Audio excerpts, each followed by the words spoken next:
Modern Miss Huxtables. This is another edition in my 10 steps to long, natural, healthy hair. Today I'm going to be focusing on natural hair oils. Now, as I mentioned in my 10 steps video, I sincerely wish I had started YouTube a long time ago so you could see all the products that I threw out. A whole trash bag full of products. And I felt, once I began to do my research, I felt really betrayed and lied to about the fact that these hair companies make products and they're literally allowed to market things and sell them, and they're not what they say that they are. If I buy something and it's in a container and it says coconut oil, you would think it's coconut oil. No, it's not. Coconut oil is the 10th ingredient on the list, meaning, maybe I should mention this. Things on ingredient lists are in the order in which they're found in the product. So the number one thing, the first thing on the ingredient list, that's what the highest percentage of that is in the product. So if you're buying something called coconut oil and coconut oil is number 15 on the list, that means all those things come before it and there's more of it in the product before what you thought you were buying is actually in the product. I say that because I watched YouTube videos, I wasn't thinking critically, I'm just like, oh, coconut oil. Well, when you go in Target or you go into a beauty supply or something, they have things that say that don't really have a lot of coconut oil in them, when you could maybe make another venture in Target to the cooking oil aisle and get actual real coconut oil that you can eat that's digestible, and that's what you're getting. So I say that just because I want to encourage on my channel, like, thinking critically, thinking through things, not being duped or taken advantage of by people or products or companies. So I want to make that very clear. A lot of these things, the oils I'm going to show you, I don't find them in the hair care aisle. I find them at Whole Foods, maybe in the body oil, body massage aisle. I find them in the cooking aisle. I don't necessarily find them where you're going to see hair care.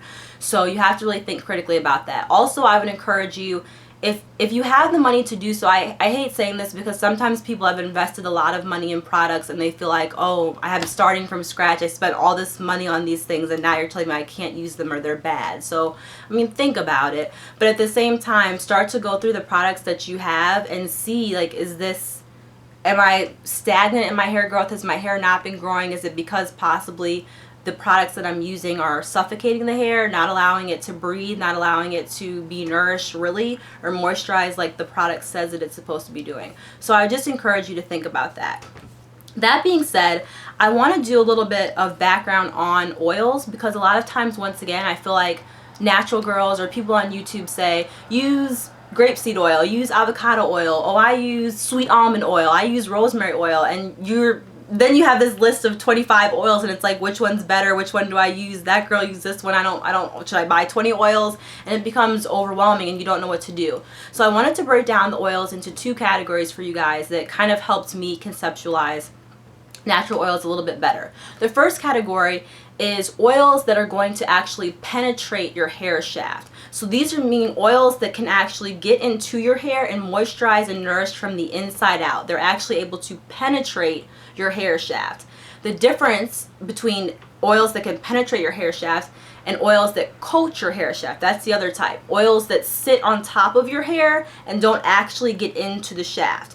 So oils that coat the hair and sit on top can be good because they can serve as a heat protectant. They can serve as something that seals the hair. It seals the moisture and smooths the cortex of the hair, lets moisture stay inside and keep it smooth and soft on the outside. They can also act as antibacterial agents. They can kill things that are, it's really nasty, but little microbes and nasty fungus and things. It sounds gross, but it's really true, that are growing on your hair or living on your hair. So I just want to make a distinction between those two things. The reason why hair oils or oils that can just only sit on outside of the hair shaft, that's because they're high in polyunsaturated fats and it does not allow it to absorb the molecules, or they won't absorb into the hair shaft. So there's three oils that actually can go inside your hair shaft. And I think you'll find that these are the three oils that people rely on. Well, two of them I know people rely on a lot and talk about a lot. And you have to think, why is that? Maybe it's because that these are oils that actually could penetrate the hair shaft, and that's why people see the best results. So knowledge is power, and it's important to know why maybe these are the most popular ones. And I see very few, I will say Urban Bush Babes, shout out to Urban Bush Babes, they do a good job of explaining oils that penetrate and oils that do not. So the number one oil, besides, let me also mention water.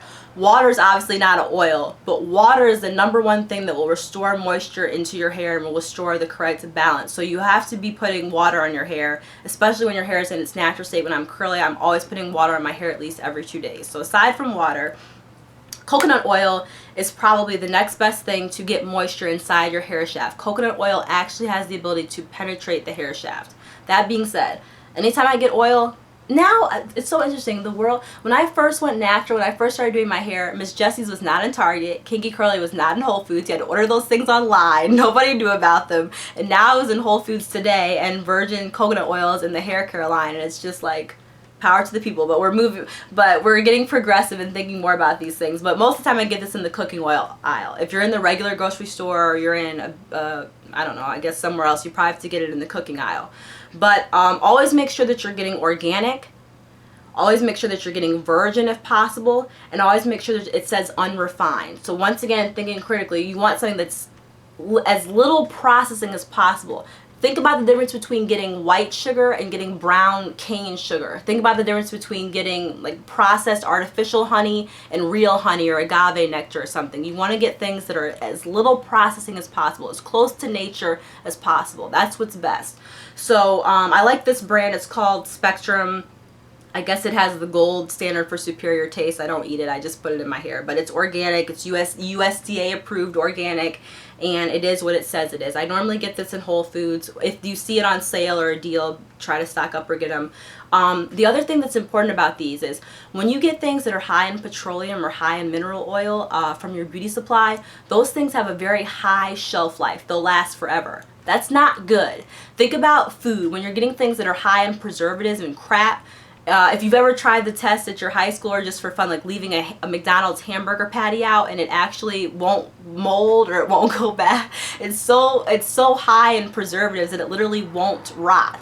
That's what things should do. They should rot. If they're living and healthy and breathing, it should start to fall apart and disintegrate at some point. So you do have to be a little bit careful with your virgin coconut oil. It has a long shelf life, but it will go rancid. It will start to go bad. That's actually good. So you have to think about your products might not last as long as your artificial crap, really, from a beauty supply or something. Not beauty supplies, but you do have to pay attention to making sure it doesn't go rancid. So when you're taking oil out, be sure to use a spoon or a clean utensil. Don't put your fingers in it or mix other oils or things into it. I find that helps it last longer.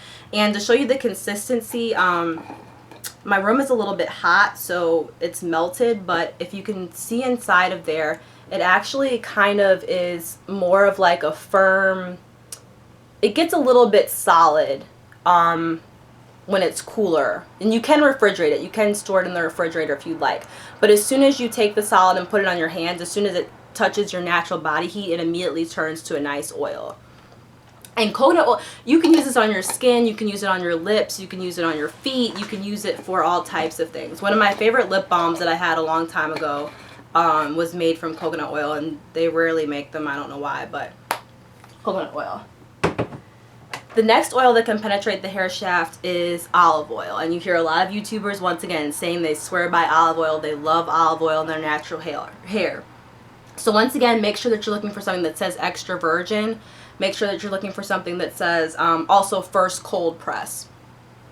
Normally means it's pretty high quality. So I got this, I don't know, Target maybe again. It says organic on the back, USDA. You can actually find really high quality oil also in Aldi's even. So all types of price points. It's pretty affordable, pretty accessible to I think most budgets. So olive oil. And then the third that I feel like doesn't get a lot of play is avocado oil. Avocado is great for your hair. Avocado oil is amazing. This one might run you a little bit higher. I got this at Whole Foods, and I technically found it just for those that are interested in the, I guess they have a body oil line or aromatherapy where you can get oils to burn and to use on your body. So avocado oil also penetrates the hair shaft. Most of them that you get when you get skincare oils, they also contain vitamin E, which is kind of an added bonus. Of course, vitamin E is great for your hair. So Those are your top 3 that actually penetrate the hair shaft.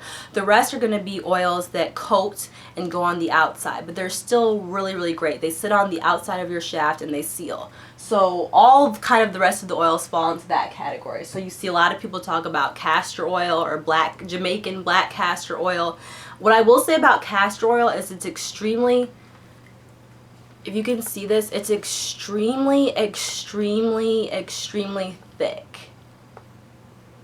I don't know what consistency to explain this as. It's not as thick as honey, but it's a thick boy. So you might want to water that down with other types of oils. And as you play with oils, you'll get to see their different consistencies and how they react to your hair. So one thing about coconut oil is it's nice because it's pretty light. It's not too heavy. But some of the other oils, like olive oil, for example, maybe can weigh your hair down a lot.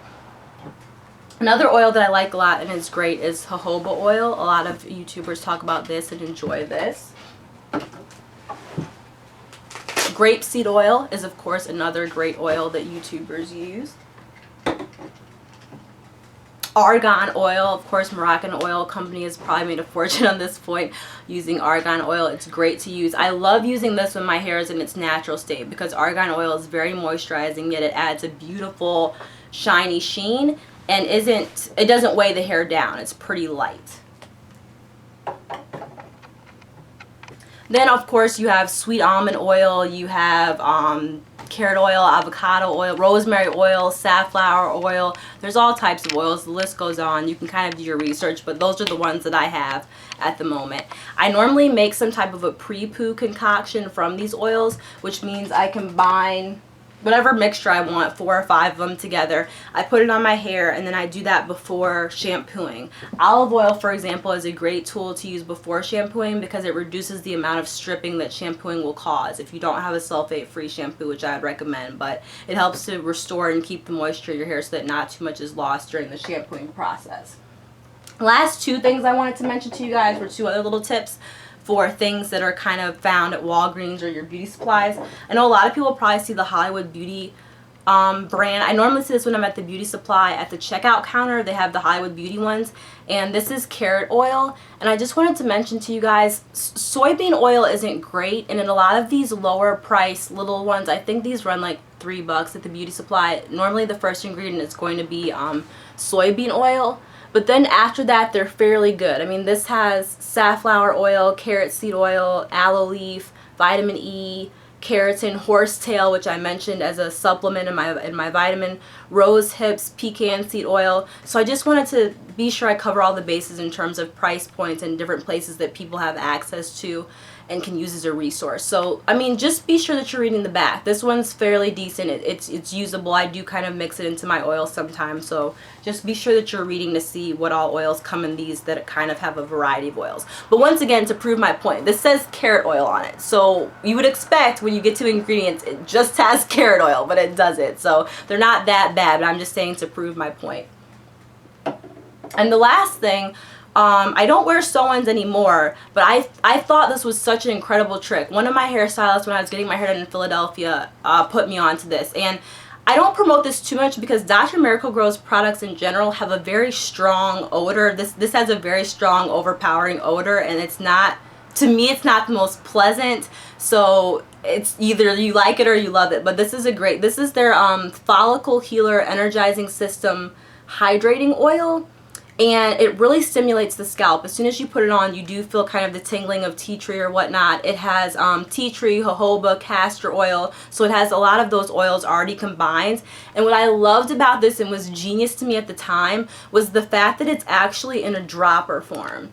So you can take, I've used pretty much all this oil, but you can take it out and actually get into your braids of your sew-in and drop the oil specifically into those braids and let it run down the hair. And this was such an awesome trick to me. You can get droppers for babies for giving them medicine at the drugstore. You can get droppers in Whole Foods, but try to get a dropper. If you have a sew-in and you're struggling to get oils to your hair, if you get a dropper container, it allows you to make your own mixture and then pour that dropper directly into your braids. Even if you have a net over your braids, it allows you to get really in there onto the scalp and let the oils run directly down your scalp in your braids. There's no excuse why you shouldn't be moisturizing your real hair and your braids under your weave. So this was such a great idea for me, and I do promote this product. It's really good. It says use twice a day directly to scalp and massage for 30 to 60 seconds. So I don't have the box. It comes in a brown box at the store. I don't have the box, so I guess that had the actual like list of ingredients on it. But I do really recommend this, and I recommend the dropper trick for sew-ins as well as another pre-made oil. So hope that helps you with some education on oils and the oils that I use. And please message me if you have any questions, comments, or concerns. But other than that, take care.